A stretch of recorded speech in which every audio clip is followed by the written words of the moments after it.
దేవుని పరిశుద్ధ నామానికి స్తోత్రం కలుగుగాక. ప్రభువైన యేసుక్రీస్తు వారి పరిశుద్ధ నామంలో మీ అందరికీ శుభాబంధనం తెలియజేస్తున్నాను. యేసు మాటను మనం వినక మునుపు చిన్న ప్రార్థన చేసుకొని ఈ కార్యక్రమాన్ని ప్రారంభించుకుందాం. ప్రేమగల మా పరలోకపు తండ్రి, నీ యొక్క పరిశుద్ధ వాక్యమును మేము ధ్యానించుకోబోతుంటుండగా మీ పరిశుద్ధాత్మ సహాయాన్ని మాకు దయచేయండి.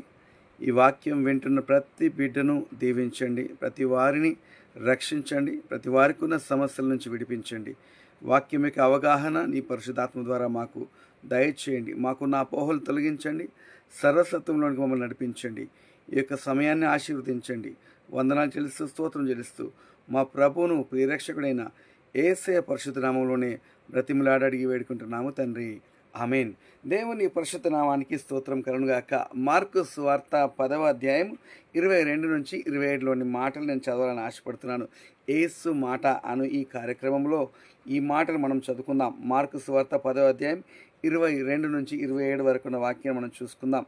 అతడు మిగుల ఆస్తి గలవాడు గనుక ఆ మాటకు ముఖము చిన్నబుచ్చుకొని దుఃఖపడుచు వెళ్ళిపోయెను. అప్పుడు యేసు చుట్టూ చూచి, ఆస్తి గలవారు దేవుని రాజ్యంలో ప్రవేశించుట ఎంతో దుర్లభమని తన శిష్యులతో చెప్పెను. ఆయన మాటకు శిష్యులు విస్మయమొందిరి. అందుకు యేసు తిరిగి వారితో ఇట్లనెను, పిల్లలారా, తమ ఆస్తి యందు నమ్మకయుంచువారు దేవుని రాజ్యంలో ప్రవేశించుట ఎంతో దుర్లభము. ధనవంతుడు దేవుని రాజ్యంలో ప్రవేశించుట కంటే ఒంటె సూది బెజ్జములో దూరుట సులభము. అందుకు వారు అత్యధికముగా ఆశ్చర్యపడి అట్లయితే ఎవడు రక్షణ పొందగలడని ఆయన అడిగిరి. యేసు వారిని చూచి, ఇది మనుషులకు అసాధ్యమే, కానీ దేవునికి అసాధ్యము కాదు. దేవునికి సమస్తమును సాధ్యమే అనెను. దేవుని పరిశుద్ధ నామానికి స్తోత్రం కలుగుగాక. యేసుక్రీస్తు ప్రభుల వారు ఒక గొప్ప సత్యాన్ని తన శిష్యులకు బోధించినారు. అంటే అది మనకు చెప్తున్నట్టుగా మనం ఆలోచించాలి. ఒక ధనవంతుడు యేసు ప్రభు దగ్గరికి వచ్చి ఆయన ఏమడుగుతున్నాడంటే, ప్రభువా, పరలోక రాజ్యం పోవాలంటే నేను ఏం చేయాలా, దేవుని రాజ్యానికి వారసుడు కావాలంటే నేను ఏం చేయాలా అని చెప్పి అతను దేవుణ్ణి అడుగుతున్నాడు. యేసయ్యని అడుగుతున్నాడు. యేసయ్య అంటున్నాడు, నువ్వు ఫలానా ఫలానా ఫలానా ఆజ్ఞలను పాటించాలి అని చెప్తే అతను, నేను చిన్నప్పటి నుంచి ఇవన్నీ కూడా పాటిస్తున్నాను సద్బోధకుడా అంటూ యేసయ్యను ప్రశంసిస్తున్నాడు. అయితే యేసయ్య అతని హృదయంలోనికి తొంగి చూశాడు. ఒకటి కొదువుగా ఉందని యేసయ్య తెలుసుకున్నాడు. ఆ కొదువు ఏంటంటే, నీవు బాగా ఆస్తి కలిగిన వ్యక్తివి కదా, వెళ్ళి నీ ఆస్తిని అంతా అమ్మేసి, నీ స్థిరాస్తులనంతా అమ్మేసి అదంతా పేదవారికి ఇచ్చి వచ్చి నన్ను వెంబడించు అన్నాడు. చాలా కఠినమైన మాట. కుబేరులు ఉంటారు, వాళ్ళ దగ్గర డబ్బు ఉంటుంది, అదంతా వదిలేయమంటే వదిలేస్తారా? కాబట్టి అతడు ఆ మాటకు చాలా విస్మయం ఉంది, బాధపడి అతడు 22వ అతడు మిగుల ఆస్తి గలవాడు గనుక ఆ మాటకు ముఖము చిన్నబుచ్చుకొని సంతోషంగా వచ్చాడు, సద్బోధకుడు అన్నాడు.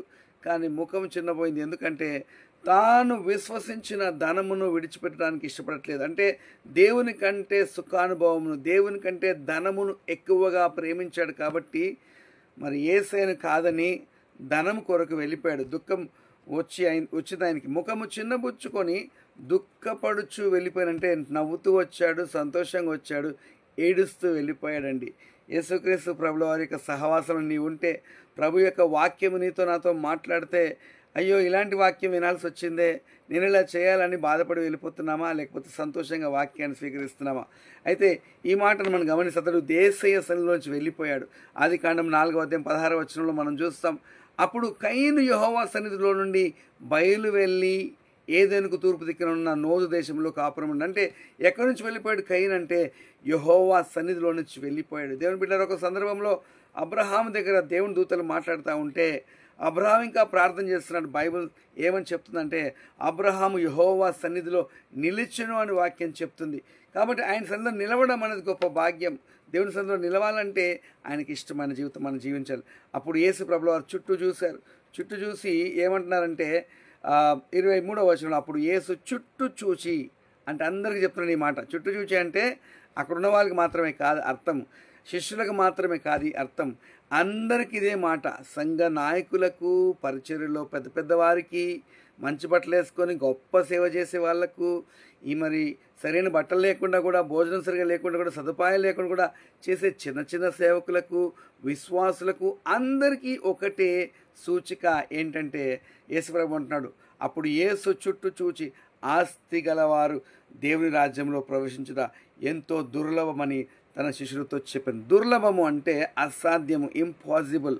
అంటే మనుషుల దిక్కు నుంచి మనం ఆలోచిస్తే ఆస్తి మీద మనసు పెడితే మనము మరి దేవుని రాజ్యం వెళ్ళడం కష్టమని యేసయ్య చెప్తున్నాడు. ఎందుకంటే నీ యొక్క ఆత్మీయ యాత్రను పరలోక రాజ్యంలోనికి నువ్వు వెళ్ళే ఆ ప్రక్రియను అది కాకుండా, సఫలీకృతం కాకుండా నిన్ను ఆపేస్తుంది ఆ ధనము అని యేసయ్య సూచిస్తున్నారు.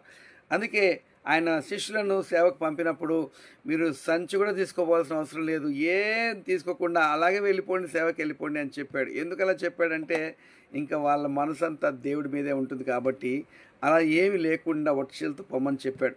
కాబట్టి మనం గమనించాలి. అలాగే సేవకులు కూడా అనేక పర్యాయములు మన ఇంటికి ఒట్టిచేలతో వస్తారు, ఏదో అవసరాన్ని బట్టి కూడా వస్తారు, కష్టపడి కూడా వస్తారు. వాళ్ళని అర్థం చేసుకొని మనం కూడా తగింది ఏదో సహాయం వాళ్ళకి చేసినప్పుడు ఆ ప్రవక్త ఫలము మనం పొందుకుంటాం. కాబట్టి ఈ విషయాన్ని మనం గమనించాలి. అయితే ఇంకా మన వాక్యం చూసినట్లయితే ఇందాక చదువుకున్న వాక్యాల్లో మనుషుల యొక్క మనస్తత్వం ఎప్పుడు కూడా ఆస్తి సంపాదించుకోవాలి. చాలా సందర్భాలలో మరి సహవాసంలో సంఘం ఆరాధన అయిపోయిన తర్వాత బయట అందరూ మరి ఒకరినొకరు పరిచయం చేసుకొని మాట్లాడుకుంటున్నప్పుడు ఏం ముచ్చట పెట్టుకుంటావంటే, మరి నువ్వు ఆ బట్టలు ఎక్కడ కొన్నావు, లేకపోతే నువ్వు కొత్త వాహనం కొన్నావంట దానికి ఎంత అయింది, నీ పిల్లలు విదేశాల్లో ఉన్నారంట కదా, ఇల్లు కట్టావంట కదా, ఇంత బంగారం కొన్నావంట కదా అనే ముచ్చట్లే ఎక్కువగా కనిపిస్తాయి. కానీ చక్కటి వాక్యం చెప్పాడు, నా గురించే చెప్పాడు దేవుడు, నాతో మాట్లాడని మాట్లాడిన వాళ్ళు చాలా అరుదైన వాళ్ళండి. కాబట్టి దేవుని బిడ్డలారా, మనుషుల మధ్యలో సమాజంలో మనం ఉన్నప్పుడు మన యొక్క ఆస్తిపాస్తుల గురించి గొప్పలు చెప్పుకోవాల్సిన అవసరం లేదండి. అది దేవుడు కలగజేస్తాడు, యెహోవా ఇస్తాడు. కాబట్టి యెహోవా నామానికి మనం మహిమ చెల్లించాలి.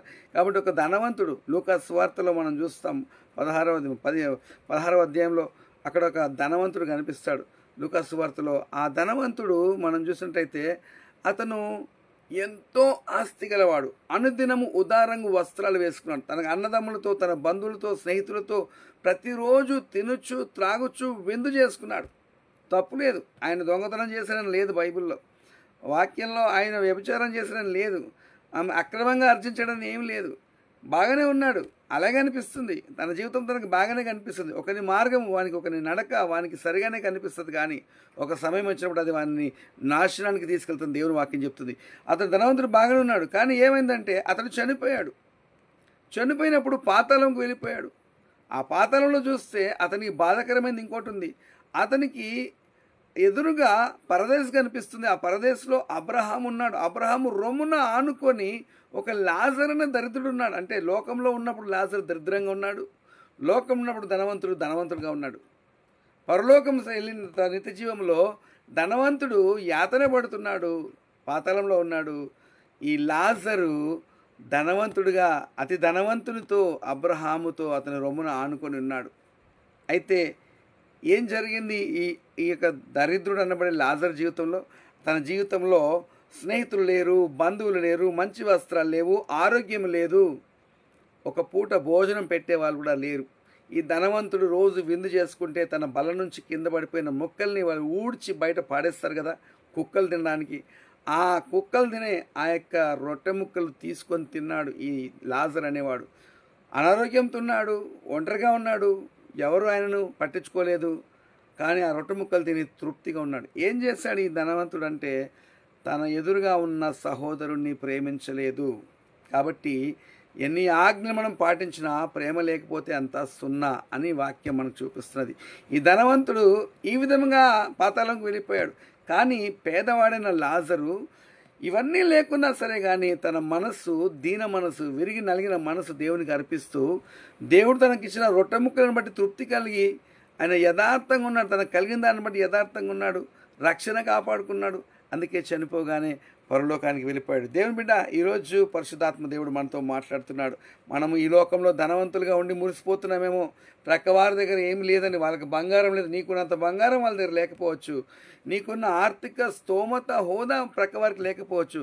అయినా యేసు ప్రభుని నమ్మిన బిడ్డని నువ్వు అవమానపరుస్తున్నావు, జాగ్రత్త. ఇది ఎవరైతే అవమానపరుస్తున్నారో వాళ్ళతో అంటున్నాను ఈ మాట, అందరినీ కాదు సుమి. దయచేసి మన సహవాసాలకు వెళ్ళినప్పుడు మన వస్త్రాలంకరణను బట్టి ఇతరులను ఇబ్బంది పెట్టేటట్టుగా, మన యొక్క ఆభరణాలను బట్టి ఇతరులను ఇబ్బందికరంగా మరి ఉండేటట్టుగా మనం జాగ్రత్త పడాలి. అలా ఉండకుండా జాగ్రత్త పడాలి. ఎందుకంటే అందరూ సమానమే. యాకోబు పత్రికలో వీటి గురించి చాలా చక్కగా రాశాడు. అందరూ సమానమే దేవుని బిడ్డ. నీ దగ్గర ఎంత బంగారం ఉన్నా, నీ దగ్గర ఎంత ధనమున్నా, నీకెంత పేరు ప్రఖ్యాతులున్నా, యేసయ్య ఇచ్చిన రక్షణను కాపాడుకోకపోతే ఈ ధనవంతుడికి పట్టిన పరిస్థితి పడుతుంది. కాబట్టి అప్పుడు యేసు చుట్టూ చూచి ఆస్తి గల వారు దేవుని రాజ్యాన్ని ప్రవేశించుట ఎంతో దుర్లభమని తన శిష్యులతో చెప్పారు. అనగా మనుషుల దిక్కున అది అసాధ్యమని చెప్తున్నాడు. కాబట్టి మనుషులు ధనం కొరకు ఆరాటపడుతున్నారు. ఈ లోకంలో అంతా ధనం గురించే ప్రయాసపడుతున్నారు. మంచి విశ్వాసం కూడా బాగానే ప్రారంభించి ఏ ఉద్యోగ వేటలోనో వ్యాపార వేటలోనో పడి అందులో పడి సతమతం అయిపోయి అదే పనిలో ఉంటున్నారు. కానీ దేవుడి లోకములో నన్ను ఎందుకు ఉంచాడు, ఆయన చిత్తం ఎలా నెరవేర్చాలి, ఆయన చిత్తం ఏంటి అని తెలుసుకునే ప్రయత్నము చాలా తక్కువ మంది చేస్తున్నారు. మొదటి తిమోతి గ్రంథం 6వ అధ్యాయంలో 6 నుంచి 10 వరకు చక్కటి మాటలు పౌలు గారు తన యొక్క ఆత్మీయ కుమారుడైన తిమోతికి బోధిస్తున్నాడు. ఏమంటుంటే, సంతుష్టి సహితమైన దైవభక్తి గొప్ప లాభ సాధనమైనది. లాజరు ఆ రొట్టె ముక్కలు, బలం నుంచి పడిపోయిన రొట్టె ముక్కలు వాళ్ళు బయట పడేస్తే ఆ చెత్తలోంచి తీసుకొని తిన్నాడు, తృప్తిగా ఉన్నాడు. కానీ దైవభక్తి కలిగి ఉన్నాడు, అది లాభ సాధనమైంది. మరి 7వ వచనంలో ఏం చూస్తామంటే, మొదటి తిమోతి 6:7లో, మనం ఈ లోకములోనికి ఏమీ తేలేదు, దీనిలో నుండి ఏమీ తీసుకొని పోలేము. దేవుని బిడ్డ, అది గుర్తుపెట్టుకో. నువ్వేం తేలేదు, నువ్వేం తీసుకొని పోలేవు. యోబు అంటున్నాడు మొదటి అధ్యాయం 21వ వచనంలో, నేను నా తల్లి గర్భంలో నుండి దిగంబరుడునై అక్కడికి తిరిగి వెళ్ళదను. యెహోవా ఇచ్చెను, యెహోవా తీసుకొని పోయాను, యెహోవా నామమునకు స్తుతి కలుగాక. యోబు యొక్క మనస్సు ఆస్తిపాస్తుల మీద లేదు, చరస్థిరాస్తుల మీద లేదు. కానీ యోబు యొక్క మనసు ఆ ఆస్తినిచ్చిన దేవుని మీద ఉన్నది. ఆస్తి ఉన్నప్పుడు దేవుని స్తుతించాడు, ఆస్తి లేనప్పుడు కూడా దేవుని స్తుతించాడు. యెహోవా నామానికి స్తుతి కలుగాక అన్నాడు. ఎవరో భక్తులు అన్నారంట, స్తుతి నీ స్థితిని మారుస్తుందని. దేవుని బిడ్డ, ఏ స్థితి ఏ విధంగా ఉన్నా మనం దేవుని స్తుతించాలి, దేవుని గణపరచాలి. మరి మహాజ్ఞాని సొలొమోను గారు ప్రసంగి 5:15లో ఒక చక్కటి మాట అంటున్నాడు. ఏమంటున్నాడంటే, వాడు ఏ ప్రకారంగా తల్లి గర్భం నుండి వచ్చెనో ఆ ప్రకారంగానే తాను వచ్చినట్లే దిగంబరిగానే మరలపోవును. తాను ప్రయాసపడి చేసుకున్న దానిలో ఏదైనాను చేత పట్టుకొని పోడు అని చెప్తున్నాడు. కాబట్టి దేవుని బిడ్డారా, తల్లి గర్భం నుంచి ఎలాగా దిగంబరులుగా వచ్చామో, ఎలా మరి ఆ చేతుల్లో ఏమి లేకుండా వచ్చాము, అలాగే మనం వెళ్ళాల్సి వస్తుంది. కాబట్టి ఈ లోకం శాశ్వతం కాదు, ఇది కొంతకాలం ఇక్కడ మనం ఉన్నాము. తర్వాత దేవుడు పిలుచుకుంటే నిత్యత్వంలోకి వెళ్ళాలి. ఆ నిత్యము దేవునితో ఉంటామా, లేకపోతే అది పోగొట్టుకొని నరకానికి వెళ్ళవలసిన పరిస్థితి వస్తుందా, మనం పరీక్ష చేసుకుందాం. మొదటి తిమోతిలో మరి 6వ అధ్యాయం 8వ వచనంలో ఒక మాట అంటున్నాడు పౌలు గారు, కాగా అన్న వస్త్రములు గలవారమై ఉండి వాటితో తృప్తి పొంది ఉందాం. నువ్వు భోజనం చేయగలుగుతున్నావా, మంచి వస్త్రాలు వేసుకుంటున్నావా, మనం వాటితో మనం తృప్తిగా ఉండాలి. ఆ డబ్బు సంపాదన అని చెప్పేసి పరిగెత్తి, కొంతమంది దేవుడు ఉద్యోగం ఇచ్చిన తర్వాత కూడా మరి తప్పుడు మార్గాల్లో ఇంకేమైనా సంపాదించుకుందామా అని ప్రయత్నం చేస్తారు. అక్రమము, అవినీతి. దేవుని బిడ్డారా, 2వ తిమోతి 3వ అధ్యాయంలో ఇంకా ముందు చూస్తే, మరి యోహాను మత్తయి సువార్త 24వ అధ్యాయం మనం చూస్తే అక్కడ ఏమంటే, మరి అక్రమం విస్తరించిన చేత అనేకుల ప్రేమ చల్లారు. మన జీవితంలో అక్రమం వచ్చిందంటే, కరప్షన్ వచ్చిందంటే, అవినీతి వచ్చిందంటే వాక్యం మీద ఉన్న ప్రేమ తగ్గిపోతుంది, దేవుడి మీద ఉన్న ప్రేమ తగ్గిపోతుంది, కుటుంబం మీద ప్రేమ తగ్గిపోతుంది. అందుకే 2వ తిమోతి 3లో సహజ సిద్ధమైన ప్రేమలు, ఆప్యాయతలు అన్నీ పోతాయని చెప్తున్నాడు. అంత దినంలో అపాయకరమైన దినంలో వస్తాయి. ఎందుకంటే మనుషులు స్వజ్జన ద్వేషులు, బెంకములాడేవారు, స్వార్థపరులు, తల్లిదండ్రులకు అవిధేయులు, మరి ఎల్లప్పుడూ నేర్చుకున్నట్టుగానే ఉంటారు. కానీ ఎప్పుడు వాక్యం నేర్చుకున్నట్ట, దేవుని యొక్క మరి వాక్యాన్ని మరి విన్నట్టే వింటారు. కానీ ఎల్లప్పుడూ వినువారు కానీ నేర్చుకునేవారు కాదు అంట. తల్లిదండ్రులకు అవిధేయులంట. కాబట్టి దేవుని బిడ్డారా, మన జీవితాలు మనం సరి చేసుకుందాం. మరి అన్నవస్త్రములు గలవారమేంటి, వాటితో మనం తృప్తి పొందిందామని మరి గొప్ప అపోస్తలుడు పౌలు గారు మరి మనతో మాట్లాడుతున్నారు పరిశుద్ధాత్మ ద్వారా. సామెతల గ్రంథం 30వ అధ్యాయం 8వ వచనంలో మరి జ్ఞాని అంటున్నాడు, మరి ఏమంటాడే, వ్యర్థమైన వాటిని అబద్ధములను నాకు దూరంగా ఉంచుము, పేదరికమునైనను ఐశ్వర్యమునైనను నాకు దయచేయకము, తగినంత ఆహారం నాకు అనుగ్రహింపుము అని చెప్తున్నాడు. సామెతలు 23:4 ఒక మాట అంటున్నాడు, ఐశ్వర్యం పొంద ప్రయాసపడకము, నీకు అట్టి అభిప్రాయం కలిగినను దానిని విడిచిపెట్టుము. ఏమంటున్నాడు, మహాజ్ఞాని తెలివిగలడు చెప్తున్నాడు, ఆయన దగ్గర ఐశ్వర్యం ఉంది కానీ వాటి కొరకు ఆయన ప్రయాస పడలేదు. దేవుడు ఆయనకు ఆ జ్ఞానాన్ని బట్టి ఇచ్చాడు. దేవుని బిడ్డారా, దేవుని జ్ఞానం అడిగితే తప్పకుండా ధనం ఇస్తాడు. ఎందుకంటే దేవునికి భయపడే వాళ్ళు జ్ఞానం కలిగి ఉండాలి, జ్ఞానం కలిగిన వాళ్ళ దగ్గరికి ధనం వస్తుందని దేవుని యొక్క ఉద్దేశం. కాబట్టి ఇంకా 1 తిమోతి 6:9 ఇంకో మాట ఏమంటాడంటే, ధనవంతులకుటకు అపేక్షించువారు శోధనలోను ఉరిలోను అవివేక యుక్తములను హానికరములైన అనేక దురాశలోనూ పడుదురు, అట్టివి మనుషులను నష్టములోను నాశనంలోను ముంచివేయును. దేవుని బిడ్డలారా, ధనవంతులు కావడానికి ఆశ పడే వాళ్ళు ఎందులో పడతారంట, శోధనలో పడతారంట, ఉరిలో పడతారంట, ఇరుక్కుపోతారు. ఒక ఉరి అంటే అందులో మెడకు తాడుపడ్డట్టు, అందులోంచి ఒకసారి పడితే అందులోంచి బయటపడడం కష్టం. యూదా ఇసుకది ఉరి వేసుకున్నాడు, ఇంకా అందులోంచి బయటపడలేకపోయాడు, చనిపోయాడు. దేవుని బిడ్డలారా, ఈ ధనాపేక్ష మనుషులకు ఉరిగా మారుతుంది. ధనం కొరకు ప్రయాసం చేసి దేవుని అడుగుదాం మనం, దేవా నాలో పనికి మాలిన ఖర్చులు ఏమేమి ఉన్నాయో అది తీసేసుకోవడానికి సహాయం తెచ్చే. మా ఇంట్లో ఏది పనికి మాలిని కొని మా డబ్బును కష్టపడి ప్రయాసపడ్డ డబ్బును పాడు చేస్తున్నామో, ఏ అలవాటును బట్టి ఏ వ్యసనాన్ని బట్టి డబ్బు పాడవుతుందో అది తీసేయడానికి నీ శక్తి దయచే ప్రభుని అడగాల. అలాగే దేని కొరకు మాత్రమే ఖర్చు పెట్టాలో మీ జ్ఞానం నాకు కావాలి ప్రభు అని ప్రభుని అడగాలి. సామెతల గ్రంథం 23:4 మరి వాక్యమైనా చెప్తుంది, ఐశ్వర్యం పొంద ప్రయాసపడకుము, నీకు అట్టి అభిప్రాయం కలిగినను దానిని విడిచిపెట్టుము అంటున్నాడు. ఇంకా ఇంకొక మాట అంటున్నాడు సామెతలు 28:22, చెడు దృష్టి గలవాడు ఆస్తి సంపాదింప ఆతురపడును, తనకు దరిద్రత వచ్చునని వానికి తెలియదు. చెడ్డ మనసులో అంటే దేవునికి దూరంగా ఉండేవాడికి ఆస్తికర్త కావాలంటుందంట. ఎందుకంటే వాడికి తెలియదు దరిద్రత వచ్చునని వానికి తెలియదంట. కాబట్టి మరి ఇక్కడ 10వ వచనంలో ఒక మాట అంటున్నాడు ఆఖరిగా పౌలు గారు, ఎందుకనగా ధనాపేక్ష సమస్తమైన కీడునకు మూలము. మన జీవితంలో ఎంత కీడుందో అందులో ఎక్కువ భాగము ధనాపేక్షను బట్టి వచ్చిందే. ఎందుకు డబ్బులు ఆగిపోయాయి మనుషుల దగ్గర, ఎందుకు మనం ఇచ్చిన డబ్బులు వెనక్కి రావట్లేదు, ఎందుకు మనము కొత్త వారి దగ్గర అప్పులు తీసుకోవాల్సి వస్తుంది, ఎందుకు మిత్తిలకు తీసుకోవాల్సి వస్తుంది, ఎందుకు అని అంటే మనలో ధనాపేక్ష ఉంది కాబట్టి అది మనల్ని పాడు చేస్తుంది. సమస్త కీడునకు మూలం. కొందరు దానిని ఆశించి విశ్వాసం నుండి తొలగిపోయి, చూడండి ధనాపేక్ష ఏం చేస్తుందంట, మనుషుల్ని విశ్వాసం నుంచి బయటికి పెట్టేసి అవిశ్వాసంగా మార్చేస్తుంది. జీవించున్నావు పేరు నీకుంది కానీ నీవు మృతుడవే, పేరుకు మాత్రం క్రైస్తవుడివే కానీ నీలో క్రీస్తు లేడు, క్రీస్తు యొక్క స్వరూపం లేదు, క్రీస్తు యొక్క స్వభావం లేదు. కాబట్టి వారు తొలగిపోయినారని చెప్తుంది. తొలగిపోయి నానా బాధలతో తమను తామే పొడుచుకునేదంటే ఇంకా ధనాపేక్షను బట్టి విశ్వాసం నుంచి బయటికి వెళ్ళిపోగానే ఎవరో వారిని ఇబ్బంది పెట్టడం కాదు, వారిని వారే పొడుచుకుంటున్నారంట.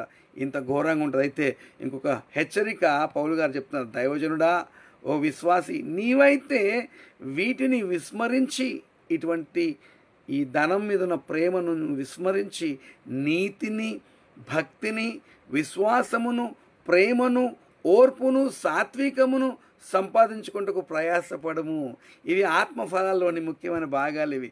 కాబట్టి మళ్ళీ చెబుతాను, నీవైతే వీటిని విస్మరించి నీతిని, భక్తిని, విశ్వాసమును, ప్రేమను, ఓర్పును, సాత్వికమును సంపాదించుకుంటకు ప్రయాసపడు. ప్రయాసం అంటే అది ఊరికే దొరకదు, కష్టపడితే కానీ రాదు. కాబట్టి ఎలా కష్టపడాలి, ప్రతిరోజు ఓర్పు నాకుందా, ఓర్పు గురించి పరీక్ష చేసుకోవాలా.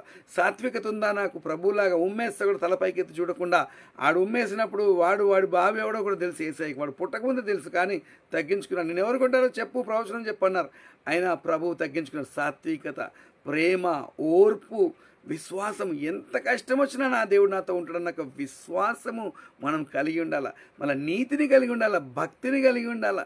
ఇంకా వీటిని సంపాదించుకోవడానికి ఏం చేయాలా, ప్రయాసపడాలంటే అభ్యాసం చేయడానికి ప్రయత్నం చేయాలి. ఇది నాలో ఉందా లేదా అని మనం పరీక్ష చేసుకోవాలా. అయితే మరి 26వ వచనంలో ఒక మాట ఉంది, మత్తయి సువార్త 10వ అధ్యాయం 26వ వచనంలో, ఆయన మాటలకు శిష్యులు విస్మయముందిరి అంట, ఆశ్చర్యపడ్డారంట. ఏంటి ప్రభు ఇలాగ బోధించేశాడేంటి అంటే, ధనవంతులు మాకు కూడా కొద్ది గొప్ప ఉంది కదా మా ఇంట్లో, మేము కొంత వెనకేసుకున్నాం కదా, అదేమవుతుంది, అయ్యో ఇలాగైతే ఏంటి, ఎవరు వెళ్తారు పరలోక రాజ్యానికి? యేసయ్యతో అంటున్నారు, ఆయన మాటలకు శిష్యులు బయట వాళ్ళు కాదండి, ఆయన వెంబడి తిరిగేటి వాళ్ళే, ఆయనకి జీవితాలు సమర్పించుకునే వాళ్ళే అంటున్నారు. అయ్యో మరి మేము ఈ పరిచయం చేస్తే, ఈ విషయాలు మందికి చెప్తే నమ్ముతారా మమ్మల్ని ఎవరన్నా? అందరూ కొద్ది గొప్ప కలిగి ఉంటారు కదా అని వాళ్ళు విస్మయం ఉంది. పొందిరి. అందుకు యేసు తిరిగి వారితో ఇట్లనగా, అదే మాటను వాళ్ళకి విస్మయతను ప్రభు గుర్తించి మరలా దాన్ని వాళ్ళకు మరి అర్థమయ్యేటట్టుగా చెప్తున్నాడు. అందుకు యేసు తిరిగి, అంటే వార్తటి తిరిగి, మరి లేకపోతే రెండవసారి వారితో ఇట్లనను, పిల్లలారా, అంటే ఈ మర్మము అర్థం చేసుకోలేని చిన్న పిల్లలాగా ఉన్నారు కాబట్టి పిల్లలారా అంటున్నాడు. బైబిల్లో ఎక్కడెక్కడ పిల్లలారా అని అంటారో అక్కడ అర్థం ఏంటంటే మనకి ఇంకా అది అర్థం చేసుకునే అవగాహన మనకు లేదు. చాలా విషయాలు బైబిల్ గ్రంథంలో 30 అంతల భక్తిలో, మరి కొన్ని 60 అంతల భక్తిలో, కొన్ని 100 అంతల భక్తిలో అటువంటి విశ్వాసం ఉన్నప్పుడు మనకు అర్థమవుతుంది. ఎంతగా దేవునికి దగ్గర అవుతామో, ఎంతగా లోబడతామో అంతగానే దేవుని యొక్క వాక్యాన్ని మనం అర్థం చేసుకోగలుగుతాం. ఎంత అర్థం చేసుకుంటే అంత విశ్వాసం పనిచేస్తుంది. యేసుక్రీస్తు ఎరుగుటగా నిత్య జీవన వాక్యం చెప్తుంది. ప్రభు గురించి మనం తెలుసుకోవాలా. నా ప్రభు ఇలాంటి ఆయన మనసుతో నిలవాలి. ఆయన ప్రార్థన చేస్తుంటే పరిశుద్ధాత్మ వచ్చి మనకు సాయం చేస్తాడు. వాక్యం చదువుతుంటే పరిశుద్ధాత్మ వచ్చి మనకు సాయం చేస్తాడు. అప్పుడు ఆయన మనసుతో తెలుస్తుంది. దేవుడికి ఇది ఇష్టం లేదని పరిశుద్ధాత్ముడు మనతో మాట్లాడుతుంటాడు. రోమాపత్రిక 8:16 మీరు దేవుని కుమారులని దేవుని యొక్క ఆత్మ మీతో కూడా మరి ఒప్పింపజేస్తున్నాడని వాక్యం చెప్తుంది. కాబట్టి దేవుని కుమారుని సంగతి మనకు గుర్తు చేస్తున్నాడు. ఇలా మాట్లాడద్దు, ఇలా మాట్లాడాలి, ఇలా జీవించాలి, ఇలా ఉండాలని. మన మనుషులము అనేక రకమైన తప్పులు చేసే స్వభావం మన శరీరము. కాబట్టి మనం జాగ్రత్తగా ఉండాలి. మనం సరి చేసుకోవాలా. ఇంతకుముందు తప్పులు చేసామా, దేవునికి అప్పచెప్పుకోవాలా. ఇక ముందుకు ఏం చేస్తున్నాం, ఇంత ముందుకు ఎలా ఉండబోతున్నాం, దేవునికి మనం అప్పచెప్పుకోవాలా. అయితే అక్కడ ఏమంటాడంటే యేసుప్రభు ఒక మాట అంటున్నాడు. ఆయన మాటలకు శిష్యులు విస్మయం పొందిరి. అందుకు యేసు తిరిగి వారితో ఇట్లనను, పిల్లలారా, తమ ఆస్తియందు నమ్మిక ఉంచువారు. ఎవరంట వీళ్ళంతా? ఆస్తిని నమ్మినారు, దేవుని నమ్మలే.